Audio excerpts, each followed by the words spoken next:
एक छोटे से गांव में 3 दोस्त रहते थे, रामू, लखन और बसंत। तीनों की दोस्ती गांव में मिसाल थी। वे हमेशा एक दूसरे के साथ रहते, मेहनत मजदूरी करते और अपनी गरीबी में भी खुश रहते। हर सुबह वे अलग अलग दिशाओं में काम की तलाश में निकल जाते और शाम को एक साथ बैठकर दिन भर की कमाई बांट लेते। गांव वाले उनकी दोस्ती की मिसाल देते और कहते, जैसे रामू, लखन और बसंत की दोस्ती है, वैसी ही दोस्ती हर किसी को नसीब हो। एक दिन गांव में एक अजनबी व्यक्ति आया। वह धनी दिखने वाला एक व्यापारी था। उसने गांव वालों से पूछा, क्या आप लोगों ने रामू, लखन और बसंत के बारे में सुना है? मैं उनसे मिलना चाहता हूं। गांव वालों ने उसे तीनों दोस्तों का पता बताया। व्यापारी उनके पास पहुंचा और बोला, मेरा नाम राजा सिंह है, मैं हीरों का व्यापारी हूं। मैं तुम तीनों की दोस्ती के बारे में सुनकर यहां आया हूं। राजा सिंह की बातें सुनकर बसंत ने उत्सुकता से पूछा, आप हमारे बारे में कैसे जानते हैं? हमने आपको पहले कभी नहीं देखा। राजा सिंह मुस्कुराए और बोले, तुमने सही कहा, मैं इस गांव में पहली बार आया हूं, लेकिन जैसे ही मैंने तुम तीनों की दोस्ती के बारे में सुना, मैं तुमसे मिलने आ गया। तुम लोग मेहनती और ईमानदार हो। अगर तुम्हारे पास दौलत हो तो तुम अपनी मेहनत से बहुत कुछ हासिल कर सकते हो। इसलिए मैंने सोचा कि क्यों ना तुम्हें एक राज बताऊं जो मेरे सीने में दफन है। इस राज की बदौलत मैंने कभी धन की कमी नहीं देखी। राजा सिंह की बातें सुनकर तीनों दोस्तों का दिल तेजी से धड़कने लगा। उनके मन में तरह तरह के विचार आने लगे। रामू ने पूछा, यह कौन सा राज है? क्या आप हमारी मदद करना चाहते हैं?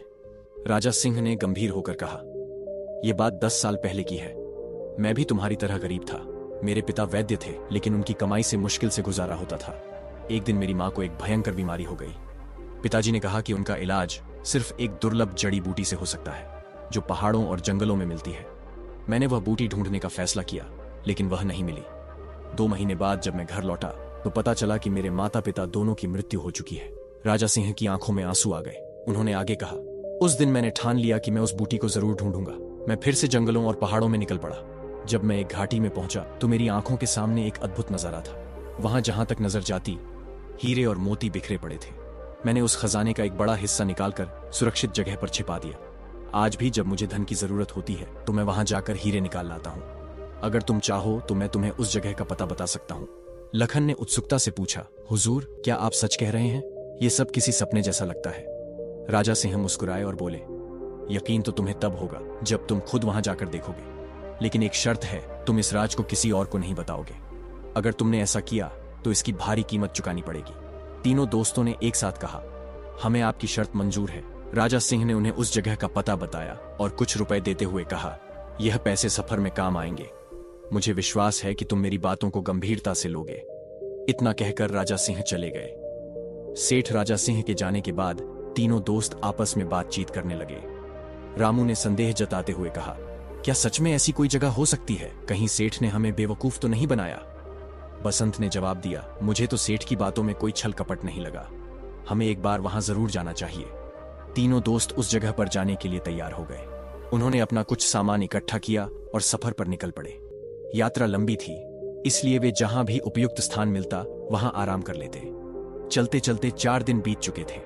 एक दिन जब वे रास्ते से गुजर रहे थे, लखन ने कराहते हुए कहा, मुझे बहुत प्यास लगी है, मेरा गला सूख रहा है, जल्दी से पानी लाकर दो, वरना मेरी जान निकल जाएगी। यह कहते हुए वह तड़पने लगा। लखन की हालत देखकर रामू चिंतित हो गया और बोला, बसंत, जल्दी से कहीं से पानी खोज कर लाओ। यह सुनकर बसंत एक बर्तन लेकर पानी की तलाश में निकल गया, लेकिन जैसे ही बसंत वहां से गया, लखन तुरंत फुर्ती से खड़ा हो गया। यह देखकर रामू हैरान रह गया और बोला, यह क्या, तुम तो भले चंगे हो, फिर यह प्यास का नाटक क्यों किया? लखन मुस्कुराते हुए बोला, अरे मूर्ख, तुम इतना भी नहीं समझते। मैंने यह नाटक सिर्फ बसंत को यहां से हटाने के लिए किया था, ताकि मैं तुमसे अकेले में एक जरूरी बात कर सकूं। रामू ने आश्चर्य से पूछा, ऐसी कौन सी बात है जो बसंत के सामने नहीं की जा सकती? लखन ने गुप्त स्वर में कहा, बात यह है कि अगर तुम चाहो तो उस खजाने के मालिक सिर्फ हम दोनों बन सकते हैं। रामू चौंक कर बोला, क्या मतलब? बसंत का उसमें कोई हक नहीं होगा? लखन ने दृढ़ता से कहा, बिल्कुल नहीं। मैं नहीं चाहता कि वह उस जगह तक पहुंचे। अगर तुम मेरा साथ दो तो यह काम बहुत आसानी से हो सकता है। सोचने में समय बर्बाद मत करो, क्योंकि बसंत कभी भी वापस आ सकता है। हम रास्ते में किसी भी मौके पर उसे खत्म कर देंगे और फिर खजाने के अकेले मालिक सिर्फ हम दोनों होंगे। रामू असमंजस में बोला, लेकिन अगर कोई गड़बड़ हो गई तो इसकी जिम्मेदारी सिर्फ तुम्हारी होगी। लखन तुरंत सहमत होते हुए बोला, मुझे मंजूर है, चुप रहो, लगता है बसंत आ रहा है। तभी बसंत वहां पहुंच गया और बोला, ये लो दोस्त, जल्दी से लखन को पानी पिला दो। लखन ने पानी पीते ही नाटक करते हुए ऐसा दिखाया जैसे उसकी जान में जान आ गई हो। बेचारा बसंत उन दोनों की साजिश से पूरी तरह अनजान था। बारी बारी से तीनों ने पानी पिया और फिर आगे बढ़ने लगे, लेकिन लखन को चैन नहीं आ रहा था। वह रास्ते भर बसंत से छुटकारा पाने की योजनाएं बनाता रहा। इसी उधेड़बुन में एक और दिन बीत गया। चलते चलते वे लोग एक झरने के पास पहुंचे। झरना देखकर लखन का मन खुशी से उछल पड़ा। वह सोचने लगा, अगर बसंत को इस झरने के ऊपर से धक्का दे दिया जाए तो उसकी मौत निश्चित है। हाँ, यही सही मौका है। उसने अपने दोनों दोस्तों से कहा, तुम दोनों यहीं रुको, मैं जरा इस पहाड़ी पर चढ़कर आगे का रास्ता देखता हूं। यह कहकर लखन पहाड़ी पर चढ़ गया। वहां पहुंचकर वह खुश होने का नाटक करने लगा और जोर से बोला, अरे दोस्तों, यहां का नजारा तो बहुत ही अद्भुत है। कुदरत का ऐसा नजारा मैंने अपनी पूरी जिंदगी में नहीं देखा। तुम लोग भी जल्दी से ऊपर आ जाओ, देखो कितनी खूबसूरत जगह है। उसकी बातें सुनकर रामू और बसंत भी पहाड़ी पर चढ़ आए। वे भी वहां से कुदरत के इस हसीन नजारे को देखने लगे। जब तीनों दोस्त इस नजारे को देख रहे थे, तभी लखन चुपचाप बसंत के पीछे गया और अचानक उसे जोर से झरने में धक्का दे दिया। झरने में गिरते ही कुछ ही पलों में बसंत आंखों से ओझल हो गया। अपनी योजना पूरी होते ही लखन जोर जोर से हंसने लगा। रामू, जो चुपचाप खड़ा यह सब देख रहा था, कुछ पल के लिए डर और सदमे में था, लेकिन फिर उसने भी लखन के साथ जोर जोर से हंसना शुरू कर दिया। इस तरह उन्होंने बसंत को अपने रास्ते से हटा दिया। अब वे दोनों खुश थे कि मिलने वाले खजाने में सिर्फ वे ही हिस्सेदार होंगे। दूसरी तरफ बसंत झरने से बहता हुआ एक नदी में गिरा। वह पूरी तरह बेहोश हो चुका था। उस जगह से थोड़ी ही दूर पर एक मछुआरा मछलियां पकड़ने के लिए जाल बिछाए बैठा था। वह बार बार जाल डालता, लेकिन उसकी किस्मत में आज मछली पकड़ना नहीं लिखा था। इस बार जब उसने जाल डाला तो उसे जाल कुछ भारी लगा। वह सोचने लगा, लगता है कोई बड़ी और भारी मछली फंस गई है। लेकिन जब उसने जाल खींचा तो यह देखकर उसकी आंखें फटी रह गईं। मछली की जगह एक बेहोश इंसान फंसा हुआ था। मछुआरा हक्का बक्का रह गया और मन ही मन सोचने लगा, अरे यह क्या, मछली की जगह एक इंसान। उसने तुरंत बसंत को बाहर निकाला और उसे होश में लाने की कोशिश करने लगा। फिर बसंत की जान बचाने के लिए वह उसे अपनी झोपड़ी में ले गया। वहां से वह गांव के वैद्य को बुलाकर बसंत का इलाज करवाने लगा। इधर रामू और लखन तेजी से अपनी मंजिल की ओर बढ़ रहे थे। लखन उत्साहित होकर बोला, दोस्त थोड़ा जल्दी करो, हम उस जगह पर पहुंचने ही वाले हैं। सेठ ने जिस जंगल का जिक्र किया था, यही वही जंगल है। इस जंगल के खत्म होते ही वह घाटी हमारे सामने होगी जहां खजाना रखा हुआ है। कुछ देर और चलने के बाद लखन ने कहा, मुझे लगता है हमें यहां थोड़ी देर रुककर आराम कर लेना चाहिए, ताकि हम थकावट दूर कर सकें और खजाने को समेटने के लिए पूरी तरह तैयार रहें। इसके बाद लखन ने पेड़ से कुछ फल तोड़े और वे दोनों फल खाने लगे। थकान के कारण रामू जल्दी ही गहरी नींद में सो गया, जबकि लखन किसी गहरी सोच में डूबा हुआ था। अचानक उसके दिमाग में एक और खतरनाक साजिश जन्म लेने लगी। उसने सोचा, क्यों ना रामू को भी अपने रास्ते से हटा दूं। अगर मैं उसे भी मार दूं तो इस पूरे खजाने का इकलौता मालिक सिर्फ मैं ही बन जाऊंगा। लखन के दिमाग में लालच पूरी तरह घर कर चुका था। उसने सोचा, अगर मैं रामू को इस पेड़ से बांध दूं तो रात के समय जंगली जानवर उसे खा जाएंगे और मुझे कोई रोकने वाला नहीं रहेगा। योजना बनाकर लखन ने गहरी नींद में सोए रामू को चुपचाप पेड़ से कसकर बांध दिया। लेकिन जैसे ही वह वहां से जाने लगा, रामू की नींद खुल गई। रामू घबराकर बोला, अरे लखन, तुम मुझे यहां बांधकर कहां जा रहे हो? रुको, मुझे यहां अकेला मत छोड़ो। लेकिन लखन पर उसकी बातों का कोई असर नहीं हुआ। वह बिना कोई जवाब दिए वहां से चला गया। रामू निराश होकर सोचने लगा, यह धोखेबाज लखन मुझे फंसाकर चला गया, अब ना जाने मेरा क्या होगा। कुछ ही देर बाद उसे दूर से एक आदमी जाता हुआ दिखाई दिया। रामू ने जोर से आवाज लगाई, भाई साहब, मेरी सहायता करो, मुझे इस पेड़ से खोल दो। वह आदमी ठिठक कर रुका और बोला, तुम कौन हो और इस घने जंगल में इस हालत में रहे हो? रामू जल्दी से बोला, वह सब मैं बाद में बताऊंगा, पहले मेरी रस्सियां खोल दो। वह आदमी थोड़ा हिचकिचाया। उस आदमी ने रामू की रस्सियां खोल दी, लेकिन जैसे ही रामू आजाद हुआ, वह उस आदमी को फटकारते हुए बोला, अरे मेरे ज्यादा नजदीक मत आओ, मुझसे दूर रहो। इसके बाद रामू तेजी से आगे बढ़ गया। वह मन ही मन सोच रहा था, मुझे किसी भी हाल में लखन से पहले उस खजाने तक पहुंचना होगा। उधर लखन भी तेजी से खजाने तक पहुंचने के लिए बढ़ रहा था। तभी अचानक उसे किसी के कराहने की आवाज सुनाई दी। उसने देखा, ये एक बहुत ही बूढ़ा आदमी एक पेड़ के नीचे बैठा था। जैसे ही बूढ़े आदमी ने लखन को देखा, वह दर्द भरी आवाज में बोला, बेटा, मैं पास के ही एक गांव में रहता हूं। मैं यहां जंगल में लकड़ियां लेने आया था। लेकिन अचानक एक जंगली भैंसे ने मुझे टक्कर मार दी। अब मैं हिल भी नहीं पा रहा हूं। क्या तुम मुझे मेरे घर तक पहुंचा दोगे? तुम्हारा मुझ पर बड़ा एहसान होगा। लखन ने उसे घूरते हुए कहा। नहीं, मेरे पास इन फालतू कामों के लिए बिल्कुल भी समय नहीं है। बूढ़े आदमी ने फिर गिड़गिड़ाते हुए कहा। बेटा, मुझ पर रहम करो। इस जंगल में मैं अकेला जिंदा नहीं बचूंगा। लेकिन लखन बेरहमी से बोला, मेरी बला से तुम जियो या मरो, मुझे कोई फर्क नहीं पड़ता। यह कहकर लखन वहां से आगे बढ़ गया। जैसे ही वह जंगल पार कर घाटी में पहुंचा, उसकी आंखें फटी की फटी रह गईं। चारों तरफ ढेर सारे हीरे, मोती और सोने चांदी के सिक्के बिखरे पड़े थे। खजाने को देखते ही लखन खुशी से पागल हो उठा और जोर से चिल्लाया, वाह, अब यह खजाना सिर्फ और सिर्फ मेरा है। इधर रामू भी तेजी से उसी घाटी की ओर बढ़ रहा था। रास्ते में उसे वही बूढ़ा आदमी मिला जो दर्द से कराह रहा था। बूढ़े ने कहा, बेटा, मेरी मदद करो। मेरा घर पास ही है, मुझे वहां तक पहुंचा दो, वरना मैं इस जंगल में मर जाऊंगा। लेकिन रामू ने रूखेपन से कहा, अभी तो मुझे सांस लेने की भी फुर्सत नहीं है और तुम कहते हो कि मैं तुम्हें घर छोड़ दूं। चल बुढ़े, अपना रास्ता देख और मेरा रास्ता छोड़। यह कहकर रामू भी तेजी से घाटी की ओर बढ़ गया। अब वह भी उस जगह पहुंच चुका था जहां खजाना रखा हुआ था। उसने देखा कि लखन बड़े बड़े थैलों में हीरे और मोती भर रहा था। यह देखकर रामू के मन में विचार आया, उस सेठ ने गलत नहीं कहा था, लेकिन पहले मुझे लखन को सबक सिखाना होगा। वह जोर से चिल्लाया, ठहरो लखन, खजाने को तुम हाथ भी नहीं लगा सकते। लखन यह देखकर चौंक गया और बोला, तुम अभी तक जिंदा हो? रामू ने क्रोधित होकर जवाब दिया, तूने तो मुझे मारने के लिए कोई कसर नहीं छोड़ी थी, लेकिन अब मैं तुझे जिंदा नहीं छोड़ूंगा। इसके बाद दोनों दोस्त एक दूसरे की जान के दुश्मन बन गए। दोनों के बीच भयंकर लड़ाई शुरू हो गई। तभी अचानक वहां कुछ नकाबपोश लोग आ गए। इससे पहले कि लखन और रामू कुछ समझ पाते, उन नकाबपोश लोगों ने उन्हें पकड़ लिया और रस्सियों से जकड़ दिया। इसके बाद वे दोनों को अपने साथ ले गए। दूसरी तरफ बसंत मछुआरे के घर में बेहोश पड़ा था।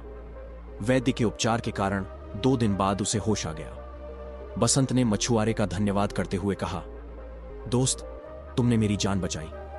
इसके लिए मैं सारी जिंदगी तुम्हारा एहसानमंद रहूंगा। लेकिन अब मुझे अपने आगे के सफर पर निकलना होगा। मछुआरे से विदा लेकर बसंत भी घाटी की ओर चल दिया। जब बसंत जंगल में पहुंचा तो अचानक उसे एक दर्द भरी आवाज सुनाई दी। वह रुककर सोचने लगा, यह आवाज किसकी हो सकती है? लगता है कोई मुसीबत में है। उसकी नजर एक आदमी पर पड़ी जो कुष्ठ रोग से पीड़ित था। बसंत ने उससे पूछा, अरे भाई, तुम्हें क्या तकलीफ है? वह आदमी दर्द भरी आवाज में बोला, भाई, मुझसे दूर रहो, मुझे छूना मत, वरना यह भयानक रोग तुम्हें भी लग सकता है। लेकिन बसंत ने सहानुभूति दिखाते हुए कहा, भाई, इंसानियत के नाते मैं ऐसा नहीं कर सकता। ठहरो, मैं तुम्हारे घावों को साफ करके पट्टी बांध देता हूं ताकि तुम्हें थोड़ी राहत मिले। कुष्ठ रोगी भावुक होकर बोला, आज तक मुझसे किसी ने इतनी अच्छी तरह से बात नहीं की। तुम बहुत दयालु हो बेटा, भगवान तुम्हारा भला करे। बसंत ने उसके घावों पर पट्टी बांधी और फिर कहा, बाबा, मुझे कुछ जरूरी काम से आगे जाना है, लेकिन आपकी यह हालत देखकर मेरा मन नहीं मान रहा। अब आप ही बताइए, मैं क्या करूं? बूढ़े ने मुस्कुराते हुए कहा, बेटा, मैं बिल्कुल ठीक हूं। तुम जिस भी काम के लिए जा रहे हो, पहले वह काम पूरा करो। बसंत ने बूढ़े का आशीर्वाद लिया और अपने सफर पर आगे बढ़ गया। अभी बसंत कुछ ही दूर पहुंचा था कि उसने देखा कि एक पेड़ के नीचे एक और बूढ़ा आदमी बैठा हुआ था। बसंत ने पूछा, बाबा, आप यहां अकेले क्या कर रहे हैं? बूढ़े ने दर्द भरी आवाज में कहा, बेटा, मैं पास के ही गांव में रहता हूं, लेकिन एक जंगली भैंसे ने मुझे टक्कर मार दी। अब मैं चल नहीं पा रहा हूं। क्या तुम मुझे मेरे गांव तक पहुंचा सकते हो? बसंत ने सहानुभूति दिखाते हुए कहा, हां बाबा, बिल्कुल, मैं आपकी सहायता करूंगा। बताइए, आपका गांव किस दिशा में है? यह कहकर बसंत ने बूढ़े का हाथ पकड़ा और उसके साथ चल दिया। वे दोनों जंगल से बाहर निकले और उस घाटी में पहुंच गए जहां ढेर सारा खजाना बिखरा पड़ा था। बिखरे हुए हीरे मोती देखकर बसंत हैरान रह गया और बोला, बाबा, क्या आप इस खजाने के बारे में पहले से जानते थे? बूढ़े ने हल्की मुस्कान के साथ जवाब दिया, हां नौजवान, मैं इस खजाने के बारे में पहले से ही जानता था, क्योंकि यह खजाना मैंने ही यहां छुपा कर रखा था। बसंत चौंक गया और बोला, क्या बाबा, आपने यह खजाना यहां छुपाया था? मैं कुछ समझ नहीं पा रहा हूं। आखिर आप क्या कहना चाहते हैं? तब बूढ़े बाबा ने गंभीर स्वर में कहा, बेटा, मैं असल में कोई साधारण बूढ़ा नहीं हूं। मैं पालनपुर राज्य का राजा वीर सिंह हूं। ये कहते हुए बूढ़े ने अपनी नकली दाढ़ी और वृद्ध वेश को त्याग दिया। अब बसंत के सामने कोई और नहीं बल्कि स्वयं राजा वीर सिंह खड़ा था। राजा वीर सिंह को अपने असली रूप में देखकर बसंत चौंक गया और बोला, आप राजा वीर सिंह? लेकिन यह सब क्या माजरा है? राजा ने मुस्कुराते हुए कहा, बसंत, यह सब मेरा ही रचा हुआ नाटक था। दरअसल मेरा कोई पुत्र नहीं है, अतः मैं एक उत्तराधिकारी की तलाश में निकला हूं जो मेरे बाद इस राज्य की देखभाल कर सके।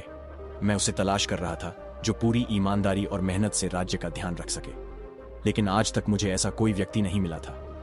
मैं हमेशा से ऐसे व्यक्ति की खोज में था जिसमें न केवल ईमानदारी और मेहनत हो बल्कि दया की भावना भी हो। राजा ने आगे बताया, एक दिन मेरा काफिला तुम्हारे गांव के पास से गुजरा, जहां मैंने सुना कि वहां 3 दोस्त रहते हैं जो बहुत ही ईमानदार और सच्चे माने जाते हैं। मुझे लगा कि शायद मेरी खोज वहीं पूरी हो सकती है, इसलिए मैंने एक व्यापारी का भेष धारण किया और तुम तीनों से मिलने तुम्हारे गांव आ गया। व्यापारी के रूप में मैंने ही तुम तीनों को इस जगह के बारे में बताया और तुम्हें खजाने की जानकारी दी। यह खजाना भी मैंने ही यहाँ रखवाया था और इसकी सुरक्षा के लिए मैंने अपने सैनिकों को जंगल में छिपाकर तैनात कर दिया था।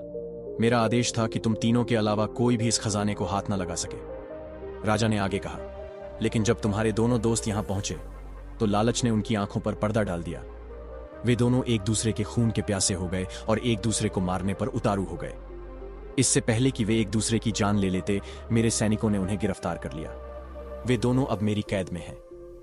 राजा ने आगे बताया, मैं और मेरे कुछ खास आदमी अलग अलग रूपों में तुम्हारे सामने आते रहे, कभी एक व्यापारी के रूप में, कभी एक बूढ़े बाबा के रूप में, तो कभी एक लाचार कुष्ठ रोगी के रूप में। मैं यह देखना चाहता था कि तुम तीनों में से कौन सबसे दयालु और ईमानदार है। आखिरकार केवल तुम ही मेरी इस परीक्षा में खरे उतरे। तुमने न किसी को धोखा दिया और न ही लालच में पड़े, बल्कि जहां भी जरूरत पड़ी तुमने दूसरों की सहायता की। इसलिए बसंत, आज से मैं तुम्हें अपना उत्तराधिकारी नियुक्त करता हूं। अब से मेरे राज्य की पूरी जिम्मेदारी तुम्हारी होगी। यह सुनकर बसंत हैरान भी था और खुश भी। उसने राजा से कहा, महाराज, मुझे आपका यह प्रस्ताव स्वीकार है, लेकिन मेरे वे दोनों दोस्त कहां हैं? मैं आपसे प्रार्थना करता हूं कि आप उन्हें माफ कर दें और रिहा कर दें। राजा ने बसंत की विनम्रता और दोस्ती की भावना को देखकर कहा, ठीक है बसंत, जैसा तुम चाहते हो वैसा ही होगा। इसके बाद राजा ने रामू और लखन को रिहा कर दिया। वे दोनों शर्मिंदा थे कि उन्होंने बसंत जैसे सच्चे दोस्त को धोखा दिया था। दूसरी तरफ बसंत राजा के साथ महल में चला गया और अब वह राजा का उत्तराधिकारी बन चुका था। उसकी ईमानदारी, मेहनत और दयालुता ने उसे एक नई पहचान दिलाई। अब वह आरामदायक और सम्मानजनक जीवन जी रहा था, जबकि उसके दोनों दोस्त अपने के पर पछता रहे थे। कहानी से सीख, जो इंसान लालच से बचकर सच्चाई, ईमानदारी और दयालुता के मार्ग पर चलता है, वह अंततः जीवन में सफलता और सम्मान पाता है। अगर आपको यह कहानी अच्छी लगी तो वीडियो को लाइक कर दीजिए। कमेंट करना आपका फर्ज है। चैनल को सब्सक्राइब करके हमें सपोर्ट कर दीजिए।